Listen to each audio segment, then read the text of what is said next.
Welcome back to When Harry Met Sally at the Ballarat International Foto Biennale. We're having the most fabulous weekend. We sure are. The sun's shining, everybody's happy, and it's just been extraordinary, isn't it? Full of love. It has. And right now we have this wonderful man on stage, Lê Nguyên Phương. Hi, Phuong. Yes. How are you, darling? I'm doing so good right now. Yeah, having a great morning. Excellent. Yeah. For a Sunday morning. Amazing Sunday morning. Yeah.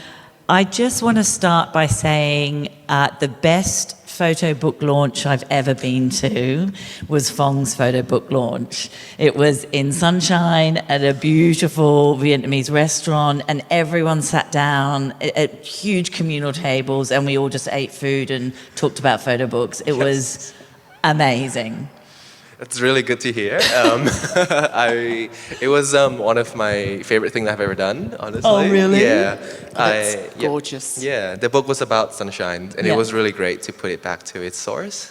And that restaurant was one of the first restaurants I worked in as a new migrant in Australia, serving tables. And I was there for 1 week before I switched to the restaurant next door. Oh! Yeah. That's hilarious. Yeah, that's the story about that place. Oh, it was so beautiful. And afterwards we all walked outside and Phuong's work was projected on the side of the building. Yeah. And it was, and since then you have just been rising and rising and rising, and you're so prolific with your work. You're making all the time and you're just putting it out there all the time. So And we all love you, but Harriet loves you the most. I am just like... She does not stop talking about you. Likewise. You're just such a wonderful I'm person. feeling a bit unloved, but that's okay. She really does. And you are extraordinary. So when you said you came out to Australia, how old when you came out to Australia? That was 2022, so I was 20. Yeah. And you came out to study? I came to study, yes. Yeah, I already did my first year of my undergrad at RMIT from Vietnam online as part of a, COVID. Yeah. Yep. So I came to do my second year of my photography degree. That's when I met you? Yeah. Sorry. That's when I met you? Yes, we met 2 years later. So that was when I was doing my honors, and that's when we met. Yeah. And I was blown away then, as I am now. And one of the most beautiful things about you, as Harriet said, is you are just going from strength to strength, but not just in Melbourne. I mean, you're across the world. Yeah, so you're in the Ballarat Foto Biennale in the library, and then you're going to be in First Sight Gallery in Melbourne. You've been at Photo Bali. You're being shared on Photo Works. You've been in Singapore. Vietnam. I mean, I guess it's an interesting one because I want to talk about Cambodia. your work so much, but a lot of young artists and a lot of older artists struggle to get their work out there, and they are always asking us, like, how do I get it into galleries? How do I get people to see it? So can you talk a little bit to that? Like, how are you getting, I mean, other than it being amazing, how are you sort of getting your work out there so prolifically? Yeah, thanks Harry and Sally. There's a range of open calls that I definitely applied to, but then it's also careful research into what the open calls are and what are the opportunities and who are the audience and who are the target photographers that they want to reach. Because I think one of the struggles I had at first was that some of the open calls are very expensive, and I didn't want to pay for those. And at the same time, I know that if I just blindly apply to everything, I wouldn't really get the spotlight on my submission.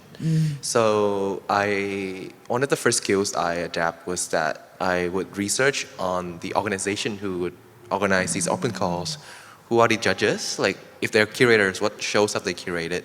What are the tastes? What did they research? Yeah, and then see who else are the exhibiting artists that have been shown there. And then I found my niche of galleries that I know that I really want to be with. And then I know that they have calls and opportunities that roll out once every year. So and then I just have a timeline that this is in June, this one goes out. So if I want to prepare my work in June, I have to, the year before, I have to start taking it very seriously. Yeah, amazing. So there's a range of things. You're really approaching it like a business, You are. which is important. 100%. And it's one of the things that people fall down in, isn't it? You are like the thinking thinking person's photographer.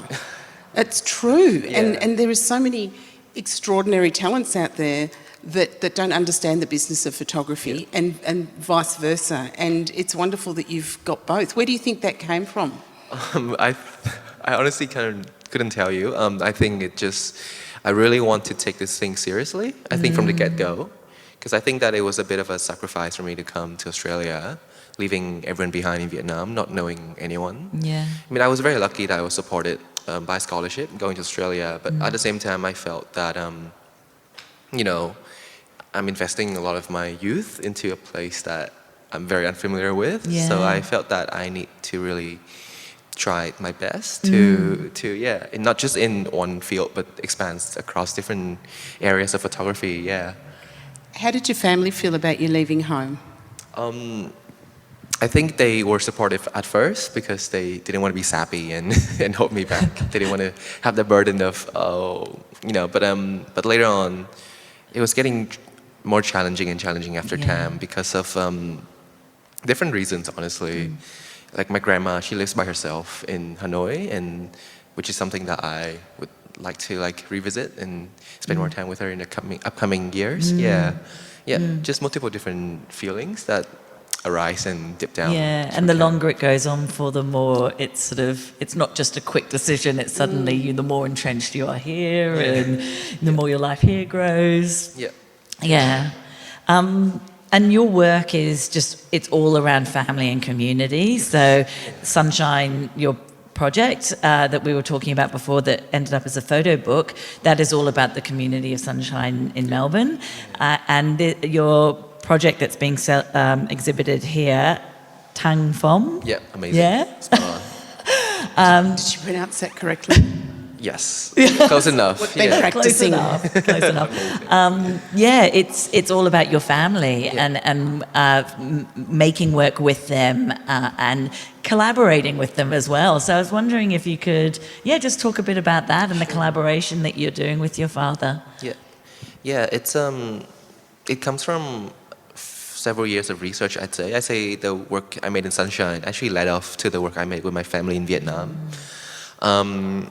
Because working with the community in Sunshine, it was specifically the Vietnamese migrant community in Sunshine. I learned about how, the aftermath of the American War in Vietnam intersects in different ways into the daily life of Vietnamese people, not just within Vietnam, but also overseas. Yeah. And I was very interested in that intersection of inheritance and memory and war trauma and sort of secrets that people adopt because people wouldn't want to talk about it directly because some of it is shameful. So that I realized that to, not expose the secrets, but to inherit those from other people, it takes a level of collaboration that I have to initiate. And then that turns into inviting family members into my photography practice. And the show in the Ballarat Library, it's a collection of multiple bodies of works ongoing that were all made with my family and my queer community in Vietnam. Yeah. And we have a main curved wall at the front of the library, and then I treated that wall as the entry to the story, which is it's a fixed narrative on this trip that I took with my father to Cambodia. He was a veteran, and he fought in multiple different battles in Cambodia. But then I found out that they were secret battles.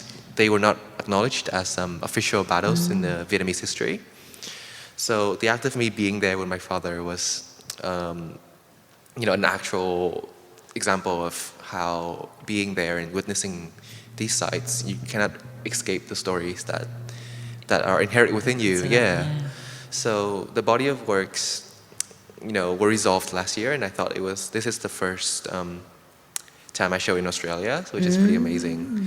And then the other walls, I put it up to pay tribute to some of the women in my life, including my mother and my grandmother, and photographs of them. One of my mom playing the violin, and the other one was my grandma putting on a heat lamp treatment, which is a treatment that she found out somehow online that would cure the back pain that she had since the war in Vietnam. Oh, wow. Yeah.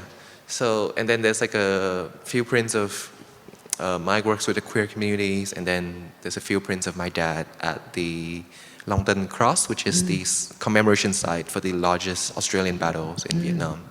So there's like multiple different mixed narratives, but then the one linear thread was the collaboration with my family to learn more about war and about each other. Yeah. And so your father, in a lot of the pictures, your father is actually clicking the shutter release. Yes. Yeah. Was that something that he enjoyed doing? Is that something he wanted to do? Was he really interested in that collaboration process? That's the shot on the screen right now we're talking about. Yes. Good timing. Yes, amazing. Thanks for the question. It is something that he has to learn about, because when I first initiated the trip, I'm like, let's go to Cambodia and make photographs. So he thought it would be like us traveling in photographs of sunsets or the Angkor Wat. And then... Did you go, sorry, Dad, you're the main focus? Yes. So we have to set up this tripod and the camera and the flash and this long cable in the middle of nowhere with actually lots of tourists looking at us as well at times. Yes, and then I was like, yeah, this is the thing that you do so that the camera trigger, and he just learned about all the mechanism about it. And then, because I think he was always interested in creative fields. And What does he do for a living? He was a volleyball player. He was a professional volleyball player. Wow. Yeah. And then when he retired, he moved into the airline industry, very similar fields. And then, so yeah, he Balls in the air, flying through the air. That's about it. he confessed that he has always wanted to do something creative, and photography was a good entryway. So he was learning, he was like preparing his, shutter speed and ISO, and he was learning about all these terms, but then he never really picked up the camera. Was that a beautiful time for you and your dad to spend that time together teaching him? So important, isn't it? Yeah, I thought that the process of teaching him the craft, but also letting him take control and letting go of my artistic instincts was the most important part of the work. And he got right into it too, didn't he? Because I'm looking at another image has just come up of him lying down, which is such a... in water. So it was just a stunning picture. image. Oh my God. Was that his idea or your idea? It was his idea that he wanted to photograph in that specific waterfall. Wow. Yeah, it's on top of this mountain, Phnom Kulen. Yeah, which many stories were that he recalled there. So did you find that as you went through, he was becoming more sort of suggestive of creative images that you could make together? Yeah, definitely. He was initiating lots of the locations that we would go ahead and make photographs at, including the War Memorial Museum. And then later on, I also responded by coming up with my own ideas. For example, we would play volleyball at a local club to pay tribute to his past as a volleyball player. Oh, that's wonderful. And we talk a lot about collaboration with photographers, and you've collaborated with your father on these images. And can you talk about some other collaborations that have been really important to you? Yeah, definitely. Collaboration with, the Vietnamese migrant community in Australia has been extremely challenging at times, but very rewarding. It's my first time ever that I photograph people that I hadn't known beforehand within my artistic practice. So, and then especially given that I was a new migrant and I didn't understand the heft and the struggles of migration for generations before me, so that I have to learn about the history and I have to establish my own connection within the community, which took the longest time. Yeah. And how did you do that? Did you knock on doors? Did you smile at people and wave? I did try to knock photos? I did try to knock on doors. Turns out it doesn't work. Did you try all the Vietnamese restaurants and decide which one you like best? The thing I found the most useful was attending multiple different community ceremonies. There were commemorations, there were parties, there were churches. Yeah, there were churches. There's a very specific Vietnamese community house that was donated by a philanthropist source, and they turned the house into in Sunshine North into like this gathering place, and they hold events there all the time. And then I just come and I just started to like ask people about what's going on, and they would start teaching me about it, and then slowly I would make photographs there. And then there was this one time that one person there invited me to photograph their housewarming party. Oh, yeah, wow. and then that kind of opened the floodgate into like people inviting me within their home to photograph events and birthdays.